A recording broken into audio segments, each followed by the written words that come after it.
Students, आज हम ये जानने की कोशिश करेंगे कि अगर किसी आवेश को वैद्युत क्षेत्र के भीतर एक स्थान से दूसरे स्थान तक लेकर जाएं तो उस प्रक्रिया में वैद्युत स्थैतिक बलों के द्वारा या बाह्य बलों के द्वारा जो किए गए कार्य का मान है वो वैद्युत स्थितिज ऊर्जा का या वैद्युत स्थैतिक विभवांतर या विभव के कॉन्सेप्ट का प्रयोग करके हम किस तरह से निकाल सकते हैं।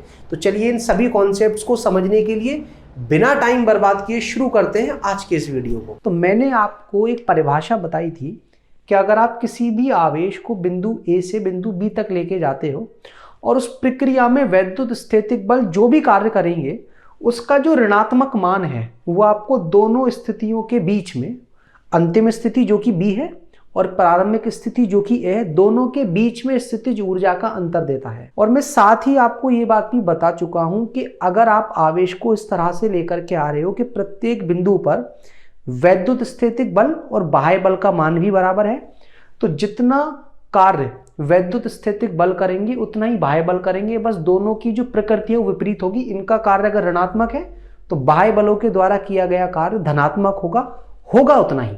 फिर मैंने आपको वैद्युत स्थैतिक विभवांतर के बारे में बताया था कि जो भी ये वैद्युत स्थैतिक बल कार्य करेंगे आवेश को बिंदु ए से बी तक ले जाने में, उसका जो ऋणात्मक मान है उसको आप उसी आवेश से विभाजित कर दो जिसको कि आप इन दोनों बिंदुओं के बीच में लेकर के गए हो, तो आपको मिलेगा दोनों के बीच का विभवांतर, अंतिम स्थिति और प्रारंभिक स्थिति के बीच का विभवांतर। और फिर से आपको ये बात ध्यान रखनी है कि वैद्युत स्थैतिक बलों के द्वारा किया गया कार्य और बाह्य बलों के द्वारा किया गया कार्य बराबर होता है, बस उनकी प्रकृति कैसी होती है, विपरीत।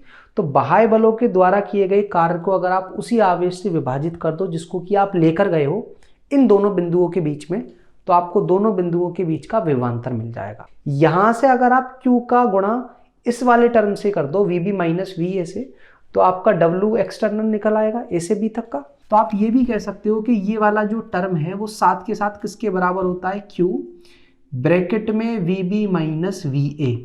तो ये चारों ही टर्म, पहला, दूसरा, तीसरा और चौथा, एक दूसरे के बराबर होते हैं। आप जरूरत के हिसाब से फॉर्मूला सेलेक्ट करें और कोई भी दो टर्म एक दूसरे के बराबर रखे जा सकते हैं। चार आवेश हैं हमारे पास, plus Q minus Q, plus Q और माइनस Q, और ये क्रमशः एक D भुजा वाले वर्ग के कोनों पर स्थित है।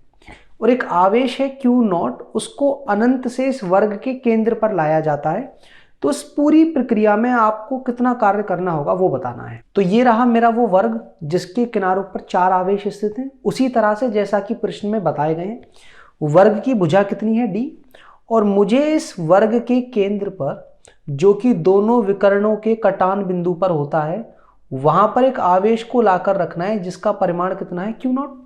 और लाना कहां से है, वैद्युत क्षेत्र के बाहर से, मतलब अनंत से इस बिंदु तक लेकर के आना है। तो इस पूरी प्रक्रिया में कितना कार्य होगा वो बताना है। मैं आपको बता चुका हूं, अगर ये ना बताया जाए कि किन बलों के द्वारा कार्य आपको पता करना है तो आप उन बलों को बाह्य बल ही मानकर चलोगे। अब ये जो प्रश्न है इसमें हमसे पूछा क्या गया है, बाह्य बलों के द्वारा किया गया कार्य कहां से कहां तक जाना है, अनंत से केंद्र तक वर्ग के। तो मैं करूंगा क्या, अगर मुझे मान लो अनंत जो हमारी प्रारंभिक स्थिति है वहां पर वैद्युत स्थैतिक विभव का मान पता लग जाए, वर्ग के केंद्र पर वैद्युत स्थैतिक विभव का मान पता लग जाए, और वो आवेश बता ही रखा है जिसको हम इन दोनों बिंदुओं के बीच में लेकर के आ रहे हैं, तो हमारे कार्य का मान निकल आएगा। तो W एक्सटर्नल हमें पता करना है कहां से कहां तक, आवेश Q0 को अनंत से केंद्र C तक लाने में। तो हमें करना क्या है, आवेश जिसको लाया जा रहा है वो तो है Q0, C के वैद्युत स्थैतिक विभव में से अनंत के वैद्युत स्थैतिक विभव को घटाना है, और अनंत पर तो वैद्युत स्थैतिक विभव का मान 0 होता है। तो आपको करना क्या है, Q0 का गुणा करना है केंद्र पर जो भी वैद्युत स्थैतिक विभव का मान है उससे। अब केंद्र पर वैद्युत स्थैतिक विभव निकलेगा कैसे, केंद्र के चारों तरफ चार आवेश रखे हुए हैं, तो आपको क्या करना पड़ेगा, अध्यारोपण के सिद्धांत का प्रयोग करना पड़ेगा कि बिंदु C पर जो नेट विभव है उस सभी में देखो K तो बाहर ही आ जाएगा। आपको पहला आवेश देखना है, पहला आवेश है Q, और पहले आवेश से ये देखना है कि केंद्र कितनी दूरी पर है। तो अगर वर्ग की ये भुजा D है, ये भुजा D है, तो उसका विकर्ण कितना आएगा, D√2, और ये दोनों ही विकर्ण एक दूसरे को अर्ध विभाजित करते हैं, तो यहां से यहां तक की दूरी कितनी बचेगी, D√2 और बटे में कितना 2, प्लस दूसरा आवेश अगर आप देखोगे वो कितना है, माइनस का Q, और उससे भी केंद्र की दूरी वही होगी d√2/2। समझ में आ रहा होगा आपको। प्लस तीसरा वाला आवेश देख लो क्या है, Q, उससे भी दूरी वही है, सभी कोणों से केंद्र की दूरी सेम आएगी। और चौथा आवेश कितना है, -Q, और उससे भी दूरी कितनी, d√2/2। तो आप क्या देखोगे, जितना ये धनात्मक मान है उतना ही ऋणात्मक मान है, जितना ये धनात्मक उतना ये ऋणात्मक। तो K का गुणा जैसे ही आप 0 से करोगे तो आपको बिंदु C पर कुल विभव का मान मिल जाएगा, जो कि कितना है, 0। और अनंत पर वैद्युत स्थितिक विभव भी कितना था, 0। तो दोनों का विभवांतर भी कितना आएगा, 0। तो आवेश कुछ भी हो जिसको कि आप लेकर के आए हो, इस पूरी प्रक्रिया में कार्य कितना होगा, 0। तो अगर आप किसी आवेश Q0 को अनंत से इस वर्ग के केंद्र तक लेकर आते हो तो इस पूरी प्रक्रिया में कोई कार्य नहीं होगा। और ये मैटर नहीं करता कि आप किस रास्ते से उसको लेकर के आए हो, चाहे आप सीधा सीधा ले आओ, चाहे आप एक टेढ़े मेढ़े रास्ते से लेकर के आओ, क्योंकि वैद्युत स्थितिक बल संरक्षी बल होते हैं तो उनके द्वारा किया गया कार्य पथ पर निर्भर नहीं करता। और क्योंकि बाह्य बल हर जगह वैद्युत स्थितिक बल के बराबर है तो उनके द्वारा किया गया कार्य भी पथ पर निर्भर नहीं करेगा। समझ में आ गई। चलिए अगला प्रश्न देखते हैं। स्टूडेंट्स, अगला जो न्यूमेरिकल मैंने सेलेक्ट किया है वो कुछ इस तरह से है कि 8 मिली कूलाम का एक आवेश मूल बिंदु पर स्थित है और फिर -2 नैनो कूलाम के आवेश को बिंदु P, जिसके कोऑर्डिनेट्स ये हैं, यहां से बिंदु Q तक ले जाया जाता है और लेकर जाया जाता है बिंदु R के द्वारा, या कहीं बिंदु R से होकर ले जाया जाता है। तो इस पूरी प्रक्रिया में कितना कार्य होगा, और कार्य के बारे में अगर कुछ ना कहा जाए तो ये बात मैं आपको बता चुका हूं कि कार्य पूछा जा रहा है बाह्य बलों के द्वारा। तो पहले आप 8 मिली कूलाम का आवेश मूल बिंदु पर रख दीजिए। अब उससे होगा क्या कि ये जो आवेश है वो अपने आसपास के सभी क्षेत्र में वैद्युत क्षेत्र उत्पन्न करेगा, और वैद्युत क्षेत्र के भीतर हम प्रत्येक बिंदु पर वैद्युत स्थितिक विभव का मान निकाल सकते हैं। तो हर बिंदु पर इसने वैद्युत स्थितिक विभव उत्पन्न कर दिया। अब ये जो -2 नैनो कूलाम का आवेश है उसको बिंदु P से बिंदु Q तक ले जाया जाता है। बिंदु P के निर्देशांक देखें आप, 0, 0, 3, मतलब ये जो बिंदु P है वो Z अक्ष पर स्थित है। तो अगर मैं इसको X अक्ष मान लेता हूं, इसको Y अक्ष मान लेता हूं, तो Z अक्ष कैसे होगी, बोर्ड के लंबवत बाहर की तरफ, कुछ इस तरह से। और उसे मैं यहां पर दिखाऊंगा। तो यहां पर वो कितनी दूर है, मूल बिंदु से 3 सेंटीमीटर दूर यहां पर है हमारा बिंदु P। और हमें बिंदु P से जाना कहां है, बिंदु Q पर। Q के निर्देशांक क्या है, वहां पर X और Z 0 है।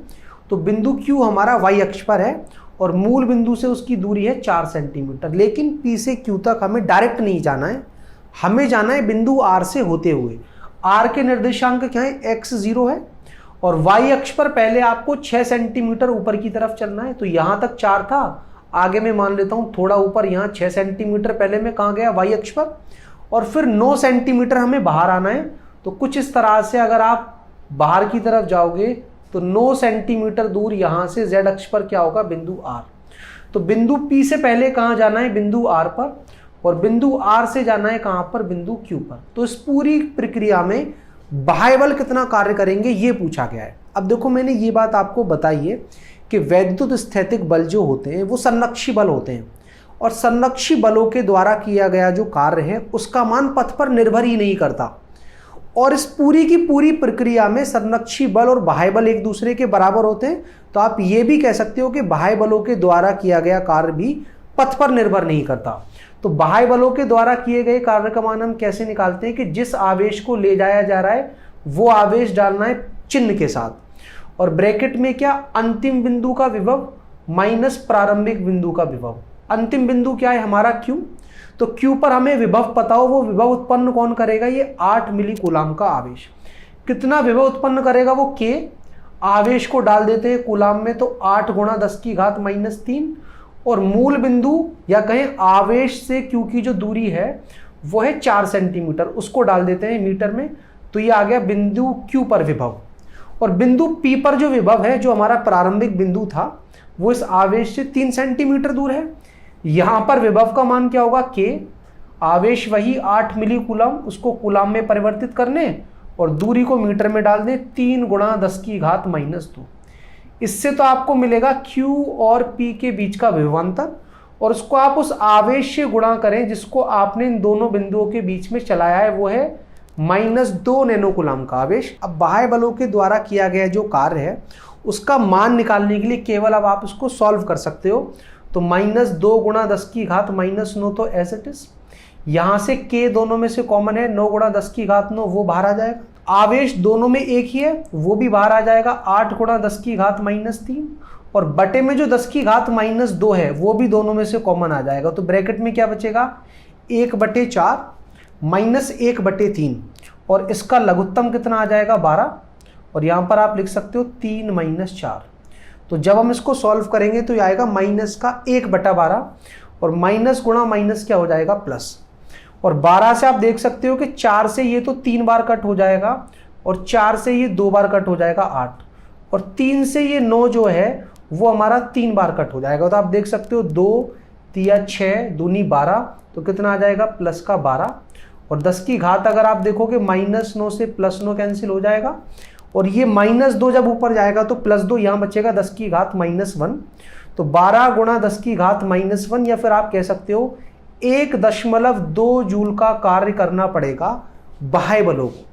अगर ये पूछा जाता कि वैद्युत स्थैतिक बलों ने कितना कार्य किया है तो या तो आप सूत्र में परिवर्तन कर दें, Q ब्रैकेट में प्रारंभिक बिंदु का विभव VI माइनस अंतिम बिंदु का विभव VF, या फिर आप ये भी कह सकते हो कि जो कार्य बाह्य बल करते हैं उतना ही वैद्युत स्थैतिक बल भी करते हैं, लेकिन उनके जो चिन्ह होते हैं वो विपरीत होते हैं।